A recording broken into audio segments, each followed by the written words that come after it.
আপনারাই আমাদের কাছে অত্যন্ত গ্রহণযোগ্য এবং শক্তিশালী। সে কারণে নিরাশ হওয়ার কোনো কারণ নাই, অপেক্ষা করুন না। আমার একটা দৃঢ় বিশ্বাস জন্মেছে, যতজনই যত কথা বলুক না কেন, ডক্টর প্রফেসর মোহাম্মদ ইউনূস ঘোষিত নির্বাচন সঠিক মতে করবে।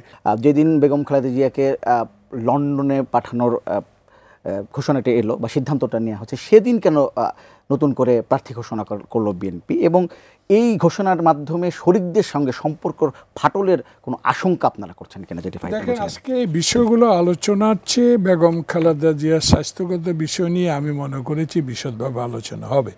তবে এটা আমরা আলোচনা পর্যায়ক্রমে যখন আসে বিভিন্ন প্রশ্নে, হক ভাই অত্যন্ত মুরব্বী মানুষ এবং রাজনীতি পাকাপোক্ত মানুষ। 237 আর আজকে 36, 273 জনের নাম ইতিমধ্যে ঘোষণা করেছে 1 মাস পর। এখনও 27টি আসন বাকি আছে। আমাদের নেতা তারেক রহমান একটি কথা, যারা আমাদের সাথে আন্দোলন সংগ্রামে ছিল ফ্যাসিস্টের বিরুদ্ধে, তাদেরকে আমরা অবমূল্যায়ন কোনোদিনও করব না।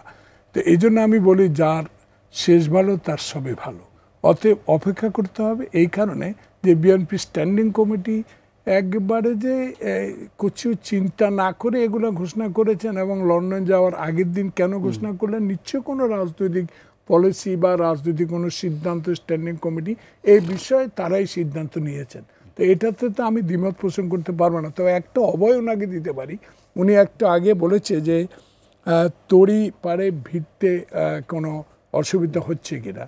দেখুন, আপনি হক ভাই অত্যন্ত বিজ্ঞ একজন রাজনীতিবিদ। উনি বলেছেন যে তারা কারা জামাত ইসলামী দলগুলো একটা নির্বাচনের জোট বা সমঝোতার মাধ্যমে ঢাকা থেকে খুলনা, খুলনা থেকে বরিশাল ইত্যাদি ইত্যাদি তারা করছে।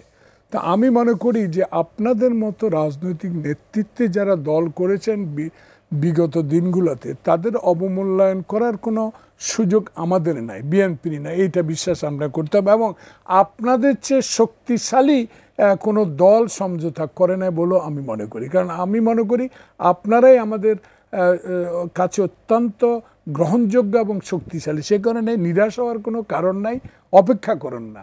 সময় আসবে, সময় মতো আপনাদের সে মূল্যায়ন করা হবে। কিন্তু ভাই তো বলছেন যে আপনারা মুখে ভালো ভালো কথা বলছেন, কিন্তু বৃক্ষ তোমার নাম কি ফলে পরিচয়? না, বৃক্ষ তার ফলে পরিচয় না। আমি তো বলেছি, যার শেষ ভালো তার সব ভালো। আচ্ছা, ইনশাল্লাহ তার শেষ ভালো তার সবই ভালো। আপনি জানেন, গতকাল নির্বাচন কমিশনে গিয়ে এনসিপির পক্ষ থেকে বলা হয়েছে যে বেগম খালেদা জিয়ার অসুস্থতার কারণে এবং রাজনৈতিক অঙ্গনে নানা সংকটের কারণে নির্বাচন তফসিলটা পিছিয়ে দেওয়া যায় কিনা। এরই মধ্যে আদালতেও আরেকটি নির্বাচন স্থগিত করে একটি রিট করা হয়েছে। সবকিছু মিলে একটি শঙ্কার জায়গা তৈরি হয়। আমার একটা দৃঢ় বিশ্বাস জন্মেছে, যতজনই যত কথা বলুক না কেন, ডক্টর প্রফেসর মোহাম্মদ ইউনূস ঘোষিত নির্বাচন সঠিক মতে করবে। কে কি করেছে, কার অসুস্থ নিয়ে কে স্টেটমেন্ট করেছে, কে রিট আবেদন করেছে, এগুলো কিচ্ছু আসে যায় না। দেশে একটি নির্বাচন হবে। এই নির্বাচন না হলে দেশ কোন দিকে যাবে সে বিষয়ে ডক্টর ইউনূস ওয়াকেবল আছে। কারণ উনি পৃথিবীর সবচেয়ে গ্রহণযোগ্য একজন ব্যক্তি।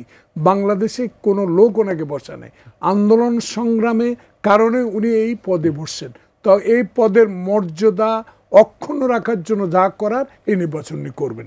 অতএব কে রিট করেছে, কে অসুস্থতার কথা বলে নির্বাচন পিছাতে চাচ্ছে, সে বিষয়ে কিছু না। আমার দৃঢ় বিশ্বাস এই দেশে নির্বাচন হবে। সাইফুল হক, আপনার? আমি যেটা মনে করি যে আমি একইভাবে